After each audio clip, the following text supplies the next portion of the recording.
வணக்கம். நான் உங்கள் ஸ்ரீ சாஸ்தா ரியல் எஸ்டேட் குமார். வீடு மனை வாங்குவதற்கும் விற்பதற்கும் ஸ்க்ரீனில் தெரிகிற காண்டாக்ட் நம்பரை காண்டாக்ட் பண்ணுங்கள். ஸோ இப்போ நீங்கள் பார்த்துட்ருக்கிறது செங்கல்பட்டு மாவட்டம் மதுராந்தகம் தாலுக்கு மாமண்டூரில் ஆல்ரெடி ஏற்கனவே நிறைய வீடியோ போட்டிருப்பேன்.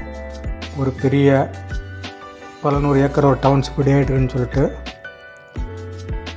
ஸோ அதோட வீடியோ தான் அது கிட்டத்தட்ட முடிகிற ஸ்டேஜில் இருக்குது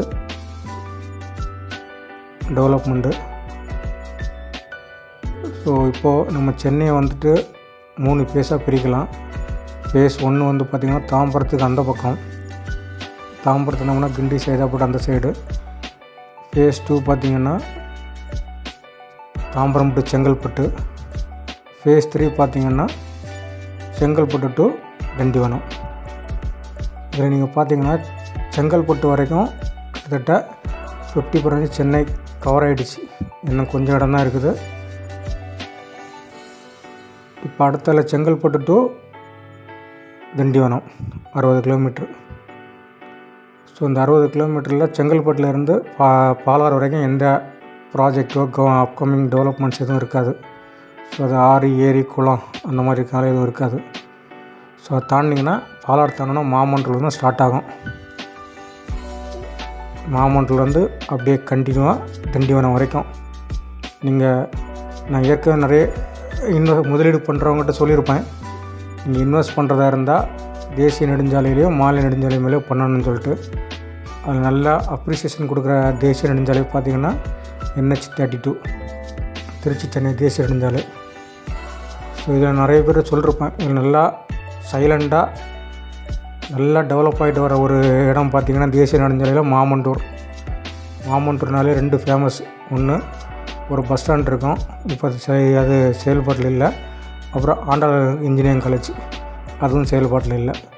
இதில் என்னென்னா, இந்த ஆண்டாளர் இன்ஜினியரிங் காலேஜை லாஸ்ட் ஒரு 4 இயர்ஸாக செயல்படாமல் இருந்துச்சு. இதை திருச்சியில் உள்ள ஒரு பெரிய கல்வி குழுமம், திருச்சின்னா தெரியும் உங்களுக்கு, திருச்சியில் என்ன பெரிய கல்வி குழுமம் இருக்கோ அந்த கல்வி குழுமம் வாங்கிடுச்சு.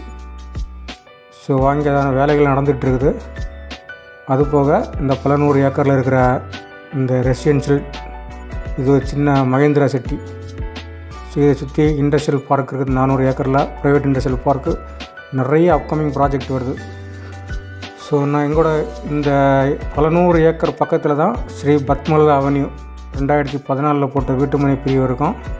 2019 சதுரடி 1000 ரூபா விற்றுச்சு. இப்போது சதுரடி 2500 ரூபா. இதுக்கு அட்ஜாயிண்டாக தான் இந்த சமீரா யூனிவர்ஸ் லே அவுட். இதை பார்த்துட்டுங்களே, இதில் சமீரா யூனிவர்ஸில் ஸ்ரீ பத்மலதா லே அவுட்டை ஒட்டி ரேட்டு பார்த்திங்கன்னா பர் ஸ்கொயர் ஃபீட்டு 3500 ரூபா. ஓகேவா? 6 வருஷத்தில் 2500 ரூபா அப்ரிசியேஷன் ஆகிருக்கு ஸ்ரீ பத்மலதா அவென்யூ. ஸோ யாருமே சொன்னால் அப்போ தூரம், அப்புறம் ரேட்டுக்கு அதிகம் அப்படிலாம். நான் அன்றைக்கி பார்த்திங்கன்னா இன்னொரு 5 வருஷம் கழித்து பார்த்திங்கன்னா செங்கல்பட்டு டு திண்டிவனம் தேசிய நெடுஞ்சாலையில் ஒரு ஸ்கொயர் ஃபீட் உங்களால் இடம் வாங்க முடியாது. ஓகேவா? 2000க்கு முன்னால் மப்சல் பஸ் ஸ்டாண்டு சென்னையில் பூக்கடையில் இருந்துச்சு, பிராட்வேல. 2000க்கு அப்புறம் 2004 அந்த ஸ்டேஜில் கோயம்பேடு வந்துச்சு. 2020 பார்த்திங்கன்னா வண்டலூர் கிளாம்பாக்கம் வந்துடுச்சு. அடுத்த பஸ் ஸ்டாண்டு மாமண்டூர் டு மதுராந்தகத்தில் தான் அடுத்த மப்சல் பஸ் ஸ்டாண்டு. ஸோ மறைமுகமாக சைலண்டாக டெவலப் ஆகிற இடம் பார்த்திங்கன்னா திருச்சி சென்னை தேசிய நெடுஞ்சாலை. அதில் எங்கே வீட்டு மனையே கிடைக்கிறது ரொம்ப கஷ்டம். இல்லை நீங்கள் இன்வெஸ்ட் பண்ணிட்டு அந்த ப்ராஜெக்ட் வருமா இந்த ப்ராஜெக்ட் வருமானு எதிர்பார்க்க தேவையில்லை. இன்வெஸ்ட்மெண்ட் பண்ணி போட்டிங்களா, வெயில் அடித்தாலும் மழை பெய்தாலும் வருஷம் 100லேருந்து 200 ரூபாய் அப்ரிசியேஷன் கிடச்சிட்டே இருக்கும். அது எந்த மாற்றுக்கிறதும் கிடையாது.